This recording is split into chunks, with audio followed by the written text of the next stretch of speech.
It's summertime in Florida, y'all, and with 1,350 miles of coastline, there's always fun to be had on or in the water.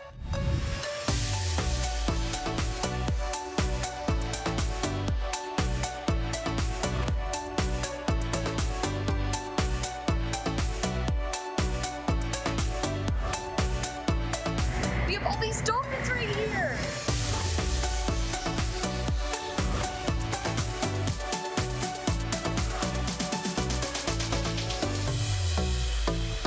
Welcome to SoFlo H2O. I'm Olivia Ray. We live in an outdoor paradise, and on almost any day you can hit the beach, go boating, or you can go for a paddle on any lake or coastal waterway.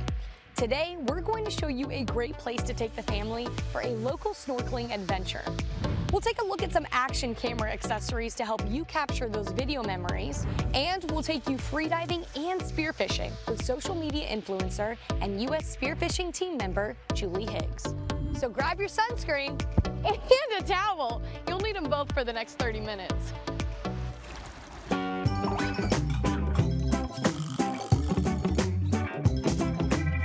Okay, let me guess. Your kids are home from school, they're hanging around the house, and they are bored and driving you crazy. Well, don't worry, because we found the perfect park for you in Palm Beach County where you can take the whole family on those what-to-do summer days. Welcome to DuBois Park in Jupiter. DuBois Park is the site of the Harry and Susan DuBois Pioneer Home. It's the second oldest house standing in Palm Beach County, and it was built in 1898. Now, Palm Beach County Parks acquired the over 18-acre DuBois Pioneer Home and surrounding property in 1971. The park is nestled on the south side of the Jupiter Inlet. It's open 7 days a week from sunrise to sunset. There are 2 guarded swimming areas. The lagoon, which is great for paddleboarding, swimming, and drifting in and out of the mangroves on the flowing tides. It's perfect for families and small children, as the water is very calm and shallow during low and mid tides. And the snorkeling area. Now, this area is open to swimming, snorkeling, or just relaxing in the calm, cool waters just off the inlet. The area is guarded, and it's amazing for first-time snorkelers. Now, there's no fishing in the guarded swimming areas, but there is a long peninsula that heads west on the inlet. Fishing is permitted there, and there are 18 boat slips that are open to the public. There's even a boat launch for non-motorized boats, like kayaks and paddleboards. There are picnic tables with charcoal grills, bathrooms, outdoor showers, and an awesome playground for the little ones that's right next to the lagoon beach. This park really is a little piece of paradise here in South Florida. And did we mention that it's free? Well, it's free on weekdays. On weekends, it's $10 for parking if you're a county resident, and if you're not, it's $20. This beautiful park is a hidden gem here in Jupiter. Maybe a short drive north for most of us, but it's so worth it. This unique park is located inside the Jupiter Inlet and close to the Intercoastal Waterway, so it's away from the surf and protected from heavy winds. If the surf is up, it's a great place to enjoy the shelter and do a little snorkeling. We thought this would be the perfect spot to put some of our new accessories for our GoPro cameras to the test. We shoot tons of footage in and around the water on SoFlo H2O, from diving and testing the new gear to boat rides and kayaking. So we count on our GoPro cameras to get this show done. So we found a couple of neat accessories that are going to really help us get some good shots for the show. These are called dome ports, and so there's a couple of different models that you're able to use, but this is the one that we're going to go ahead and unbox. After doing some research and looking at the ratings, we picked 2 dome ports. Both are made by the manufacturer Telesin. We have a single-handle 6-inch dome port and a double-handle 10-inch dome port. So let's see what's in the box. Smells new. I love unboxings because I just like when stuff is new. All right, so you definitely want to use the cover just so it doesn't get all scratched up. So this kind of, when I took it out, it's super light. It doesn't feel too heavy, which is nice. It says to push in to get it off. If you want to take the dome part off, then you're going to pull it off. And so once you have that off, now Obviously, if you're getting this, you're wanting to use the dome, but the nice thing is you don't have to. So it also comes with this little piece that you can put here and mount the GoPro. So you're able to use it the same way that you would with the dome, but if you just want to use the GoPro, you can go ahead and do it that way. This is really neat. It feels super light, which is nice. It doesn't seem like it'd be too hard to carry underwater. We also have the one that's the single handle, but I feel like this would be like cool just to, if you're like swimming, you have your fins on and you're swimming underwater, this might be easy. It's kind of like maneuvering a car. It's kind of how it feels like.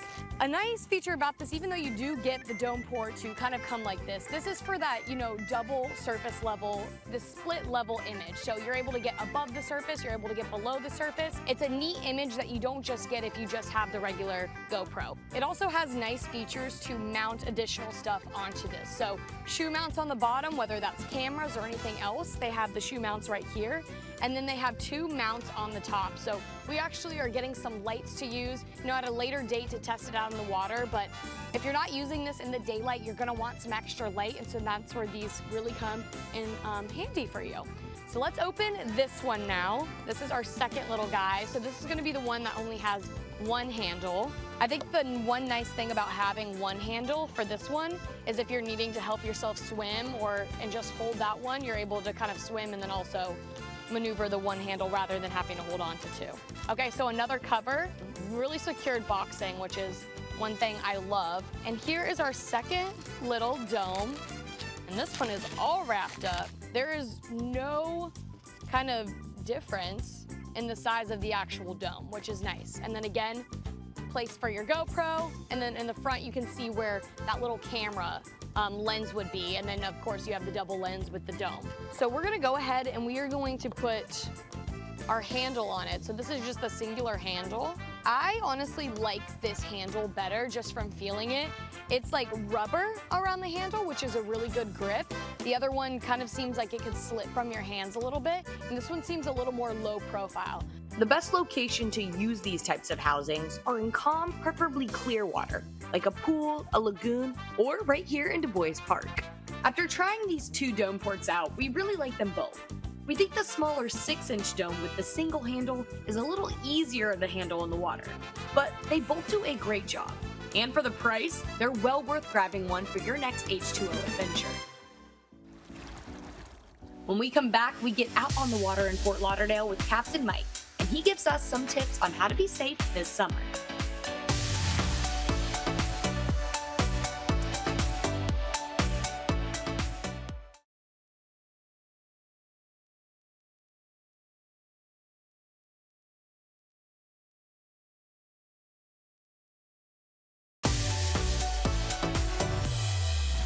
We are here with SeaTow Fort Lauderdale, and it's summertime, so a lot more people are heading out on the water on their boats. So we're going to take out this boat with Captain Mike, and he's going to give us some tips on how to stay safe while we're on the water.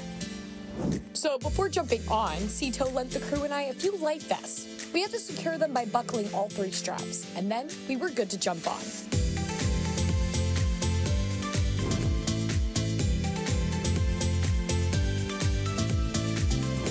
So, Mike, we just headed out into the ocean. Is that kind of like a typical day for y'all when you're on SeaTow, just to kind of go head out and see who needs help? Yeah, you know, get off, we'll head out in the ocean, take a look around, just out there being visible to everybody. See if anybody, we can see anyone needs on-water assistance. There's kind of some preparation that goes into that before you get out on the water. One of those things being check the weather. What are some of the things people should look for when it does come to the weather? Always check the weather forecast. Check if you have a radar app on your phone. If it's super windy out, maybe think about, hey, stay in the intercoastal today, not go in the ocean. What are some of those like staples that people need on their boat? First of all, just check all your safety equipment. Make sure your flares are up to date, not expired. Fire extinguisher's good. You have plenty of life jackets for everybody on board. Check your batteries. Make sure they're charged up. Check your bilge pump. Make sure it's working. Check all the safety things. Make sure you have plenty of water to stay hydrated for the day. Because if you do get stuck out there for a little bit and you need SeaTow to come and help you, you want to at least have stuff to preserve you for a little bit of time.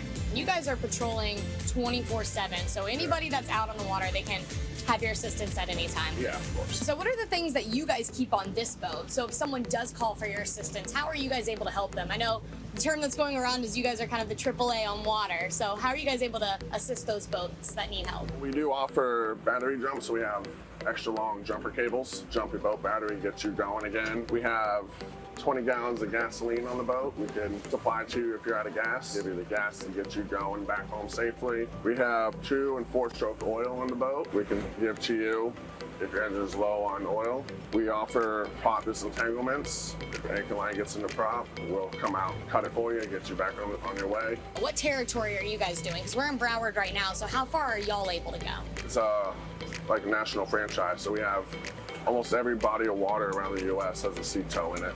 And then how long does it take for you guys to get out to people? Try to do about 20 minutes or less. Okay.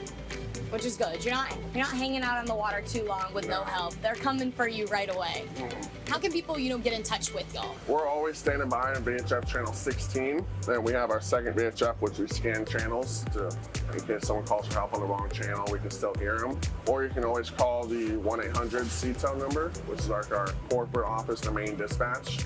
They take all the information and they'll send it to the corresponding franchise. And then we'll take over, speak with the customer, narrow down the location, and get the appropriate asset to them that's closest to them. So they have a way to kind of figure out where you are, get people to you as quickly as possible, and if you are able to call that number, they're gonna find a way to get to you, so don't you worry.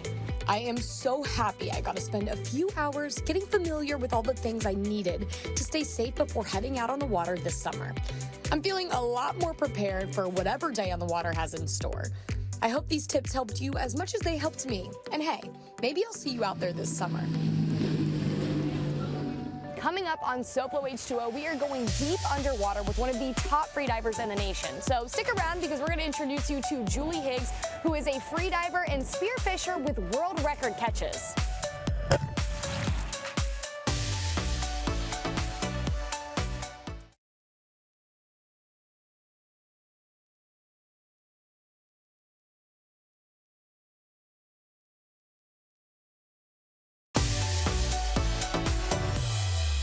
In recent years, adventure sports have taken over social media and streaming videos. I mean, you can't even load your favorite app or streaming service without seeing clips for a giant wave surfing, extreme mountain biking, or some crazy base jumping.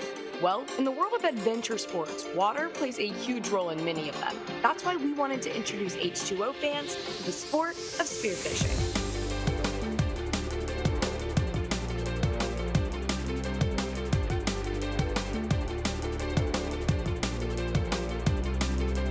But hold on, you might say spearfishing is not a sport. Well, you'd be wrong. Spearfishing has grown into an international sport with competitions around the world and international rankings. And guess what? One of the top spearfishermen, spearfisher woman, lives and trains right here in South Florida. And we got the chance to go out on the water with her.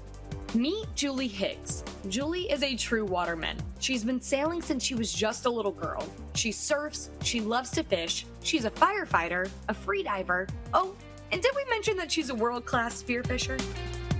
All right, y'all, I'm super excited because it's been a long time coming, but we're finally going out with Julie Higgs, who is known for spearfishing. You have a YouTube channel about it. You've been going for a while. So I guess kind of first thing I want to talk about is you've been going to the Bahamas and started spearfishing from a young age. So talk a little bit about, growing up doing this. Well, we grew up doing it on a really small sailboat, and it would take us 24 hours to cross to the area in the Bahamas that we like to go. And we'd work out of a really small inflatable, and we'd shoot fish. We'd eat fish every night for dinner and sleep on the sailboat on an island where there was nobody around, and we would spend our summers doing that, and it was really a great way to grow up. Julie really did grow up in the water, and as she's grown, her skills in freediving and spearfishing did too. In 2014, Julie entered her first tournament, and since has gone on to win numerous competitions. She holds 8 world records in spearfishing, and is a member of the U.S. spearfishing team, and competes for our country around the world. So I thought, hey, this is a great chance for me to get some tips from a world-class freediver. Most of the time, we're not breathing correctly. Most people breathe with the top portion of their lungs. It's just, especially for women, we're trying to look skinny. We don't think much about it, but your lungs are so long, and the correct way to breathe is with your stomach out first and then fully expand your chest. And to fully inflate your lungs, you're getting a much deeper, more oxygenated breath. Julie also says you need to be as relaxed as possible. The more relaxed you are, the less oxygen your body uses. And when you do take that deep breath and start your descent, lose the snorkel. Many beginners try to hold the snorkel in their mouth while trying to hold their breath, and this makes clearing and holding your breath even harder. And once you learn that, not only does it help you to relax, you take a bigger breath and you can hold your breath for longer. Julie says besides the breathing techniques and physical fitness, never dive alone. And divers need to be aware of their surroundings. Every dive has its own characteristics. Different parts of Florida have a completely different fishery. So when we travel for these tournaments, and it can be in freshwater, it can be in saltwater, it's different fish regulations, different diving conditions, high current, no current, cold water, warm water. You need a different set of gear, a different gun. You need to learn the fish species. As Julie has grown in the world of spearfishing, so has her excitement to introduce more people to the sport. Bringing new people into the sport is really cool. A lot of people have turned to me to help bring more women into the sport, and I think this next Nationals, which is going to be in the Keys, is going to have a record amount of women turn out, and I hope that's the case. And the more women who compete, the stronger the Team USA will be, and it's a better representation of the United States. And yes, you heard that correct. This year's U.S. Spearfishing Nationals will be held in the Keys, July 15th through the 19th out of Islamorada. Well, and you're like local here in Florida. So people are, everyone that watches you and sees what you do, they're going to want to go to the Keys and kind of check it out too. Which is going to be nice. You're probably going to have a swarm of people. It does help that it's in a location where there are a lot of divers and a lot of people want to go to the Keys. It's a tournament, but it's also a vacation. I have to say, just talking to Julie about the sport of spearfishing and seeing her passion for the sport got me really excited for the day that we had ahead of us.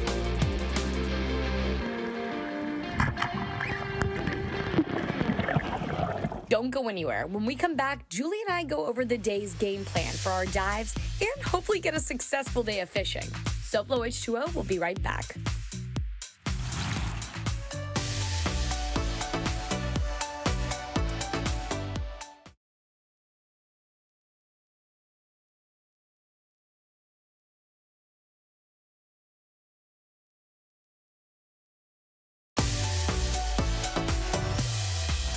Welcome back to SoFlo H2O. So far today, we've shown you the beautiful DuBois Park in Jupiter, checked out some new accessories for the GoPro cameras that we use, and caught up with Captain Mike from SeaTow Fort Lauderdale.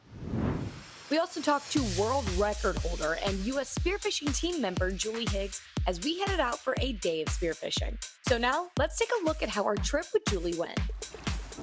All right, Julie, so what is our game plan today? What are you going to have me do or, us do before we get in the water? Well, we're coming out of the Stewart Inlet, and by the looks of it, the water is really clear in shallow, which is pretty exciting. There's a small wreck in shallow I want to take you guys to. It'll be a great warm-up spot. It normally has a couple fish on it, so I'm pretty excited that we have this kind of visibility. Then we'll start working our way a little bit deeper. In Stewart, there's a lot of rubble piles and wrecks, and a lot of them are in 50, 60 feet. And even though it sounds kind of deep, there are some fish that come up to the surface. Okay. So hopefully we'll find some nice fish. We ran to the first spot that was close to the inlet, but since the tide was going out and visibility was poor, we couldn't really fish there.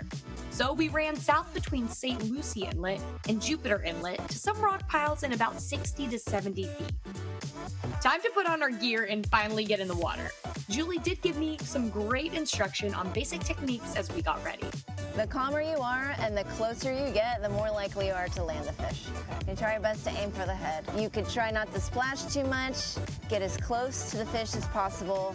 You're going to have more of a chance of landing it. The current plays a big role in how you approach the area that you're going to fish. You want to do the drifts with the current down to the location or structure you're going to dive on. All right, I'm following your lead, so let's get in here. Julie lowers shiny reflective plastic discs attached to a line. These are called flashers. They reflect light in the water to look like bait fish and hopefully attract bigger fish. The water is beautiful and so clear. We make a couple of drifts and dive down to the structure, but no luck yet. On our third drift, things get exciting. Julie makes a drop and I follow, going as deep as I can to watch. Julie continues down to 65 feet and sees a fish on her way down. About halfway down, I saw this guy dip into a hole. I was really hoping he would stay in the hole, but he didn't. So I kind of chased around a lot longer than I wanted to, and it got to the point where it was now or never, and I took a longer shot than I wanted, but it was good enough. I think I might have hit part of the spine, because luckily he didn't fight too hard.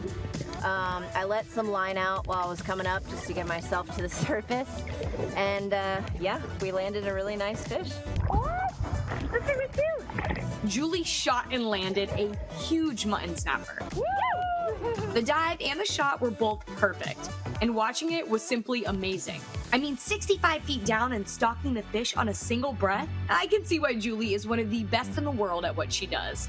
I mean, you see it up next to her. When she was pulling it up and like swimming up with it, it looked so much smaller, you know, because it's further down. I don't know how far down it was. And then she comes up with this fish, and I was just blown away. Like, I still am in shock. She's like, oh, I do this all the time. And I'm like, no, that thing is huge in the boat right now.